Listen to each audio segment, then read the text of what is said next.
the incarnation. I know I said I was going to do indulgences, but unfortunately I didn't do my research, and I already have this all written out in my notes already. So I figured I just compiled all this together, and that's what we're doing today.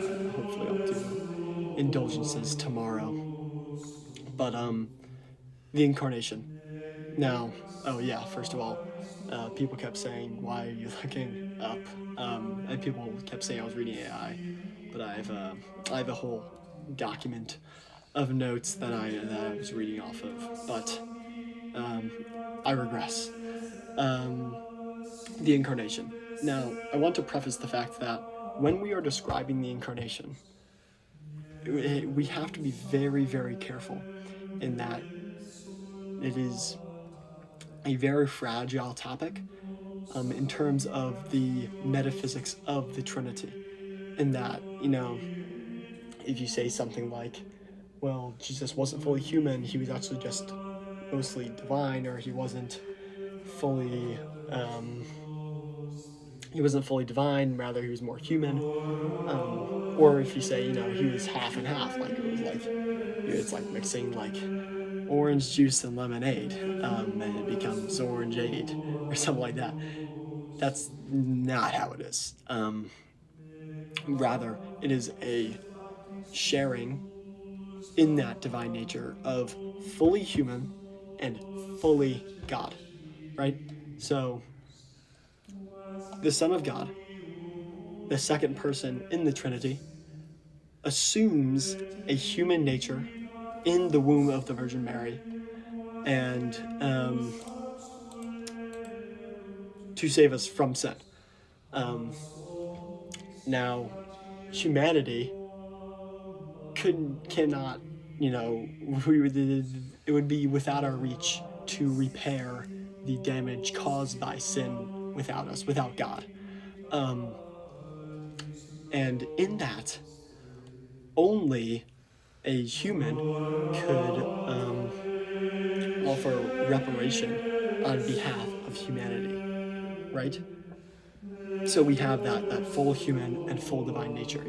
Only God can save, but in that, only a human can offer reparation in that sacrifice, in that death. So, all in all, God becomes man so that humanity may be reconciled with God. Because without being fully man, he cannot die. And without being fully God, he cannot save. The second point that I want to go over is the revelation of the Father's love, and that the incarnation shows the absolute divine depth of God's love, of that agape, that Greek word meaning like that absolute unconditional love that God has for each and every one of us. He takes on the flesh. He lives like, he's the son of like a carpenter. Like, this guy is like not like, he could have taken the flesh of like a king or a prince or like some noble or like Caesar's son or whatever, but he chooses to be born in a manger around a bunch of farm animals, and to be the son of a carpenter, and to flee from Herod in a place where it's like super dangerous. Herod is like killing all these babies because he doesn't want to be overthrown as king. And there's also that model that Jesus brings to the world of, this is how you should be living as humans. He shows his charity, his humility, his obedience to the Father, and that's another thing for another day. And that people will say, Jesus the Son, prayed to God, and therefore he is not fully God. And I'll cover that in my explanation of the Trinity. And this is, in part, an explanation of the Trinity, but it goes a little bit deeper than that. But I regress again. And there's that final point to make us to make us partners, rather, in that divine nature at the end of time, in that through Christ we are adopted into that nature as sons and daughters of God, um, and receive a sort of a share in his divine life. Um, Now we see all of this proven in verses like John 1:14, and where he says, the word became flesh and dwelt among us. Now obviously, the Bible just didn't just like the sola scriptura just didn't just become flesh and dwell among us. That was an unnecessary slash on Protestants because they believe this too. Um, but you get my point. The Bible did not just all of a sudden, become flesh. Some random Pharisee didn't open the scroll in the temple, and all of a sudden it's just like human flesh.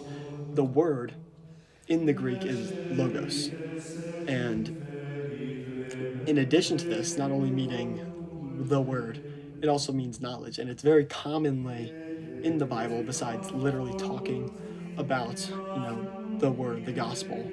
Um, when Jesus says, go out, baptize, share the word, um, it is referring to Christ, um, that divine nature of Christ. Um, in addition, we see in Philippians, Paul writes, Christ, through divine, humbled himself and took the form of a servant. Now, this is exactly what I was talking about earlier, in that he humbled himself completely to an extreme vulnerable state of a baby, born in like a manger around a bunch of farm animals, and then dies in the most humiliating way in order to show his great glory. He has his back is like torn to shreds. He is like he dies in, at the time, one of the most brutal ways to die, which is that Roman crucifixion, hanging on the cross for 3 hours. Just pulling himself up, um, to just to be able to breathe. Right? He willingly, in his nature, takes that form and lives that life and dies that death so that he may raise again. He humbles himself in that way so that he might show his divine glory. Paul writes about it again in Hebrews, where he says, Christ shared in our flesh and blood to destroy the power of death. Now, this is what I was talking about before. In order for Jesus to die and free us from sin, he must share in that flesh. Now, do not be confused by this, in that he does not share in our sin because of his full divine nature, but instead he takes on our flesh to die, to take that punishment that we have in order to free us, or give us the opportunity to be freed from that punishment. And again, in 1 John 4:2, true doctrine confesses that Jesus Christ has come in the flesh. Or in other words, all he writes, all people, all children that come and confess that the true God has come in flesh are from God.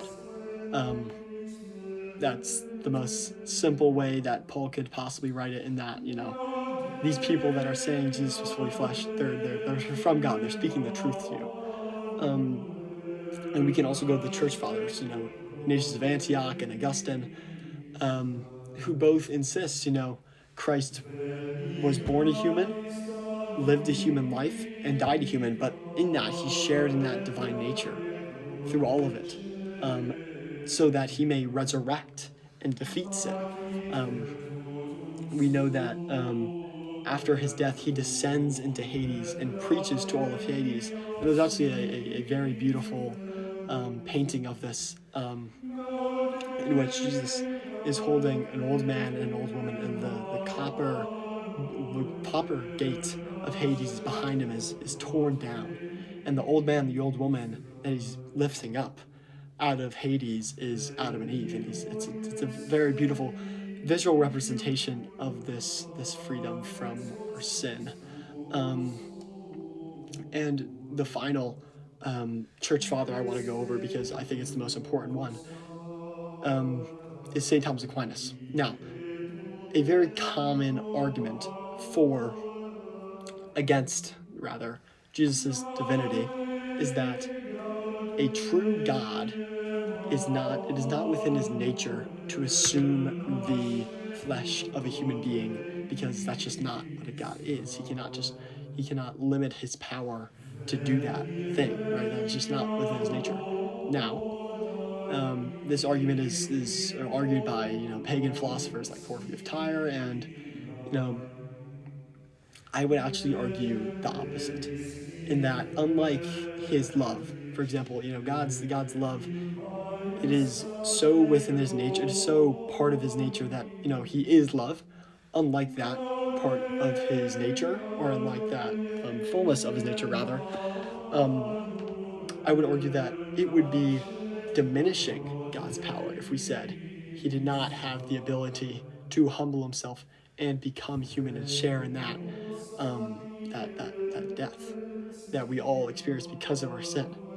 Um, in addition, we see that the argument that Christ only appeared human, and this just completely just denies scriptural and apostolic evidence and witness.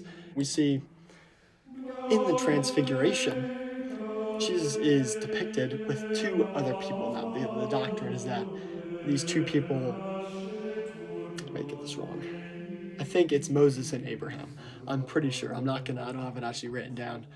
Um, but I'm almost certain it is Moses and Abraham. It could be Elijah and Enoch, as that would make sense because of them not dying and them being the messages of the Revelation. But I'm getting off a little course here. But this argument that Jesus only appeared human is just absolutely just it doesn't it lacks no it lacks evidence.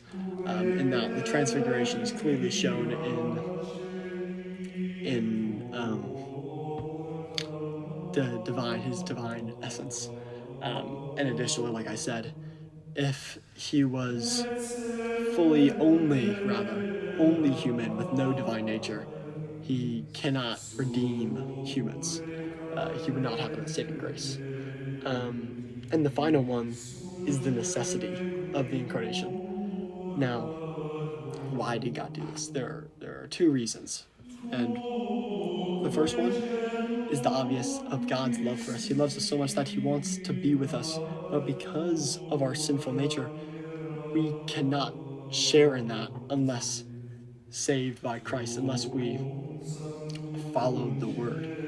Um, because he loves us so much, he sent his son so that we may have the opportunity to be with him. Um, and that line that I just said is it's a little controversial within the sects of Christianity, and like the Trinity, that's a conversation for another day. But like I said with Aquinas, it is within God's will to do it, and it is absolutely necessary, or absolutely fitting rather, for him to do it, and therefore he did it. And that's exactly like how I described in the Immaculate Conception. Because God can do it, and it is fitting for him to do it, he did it out of his absolute love for us.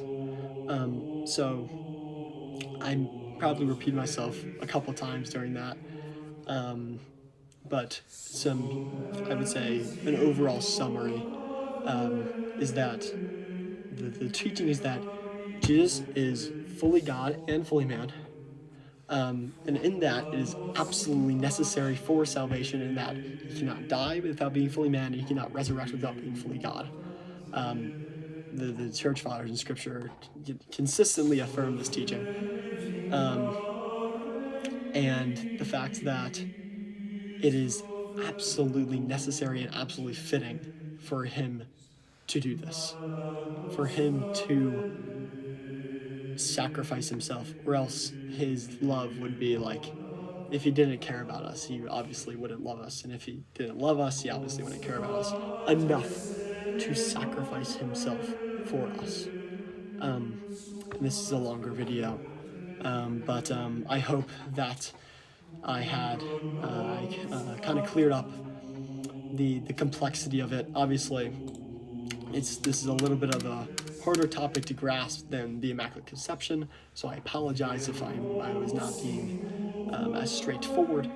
But ask me if you have any questions about it, and God bless.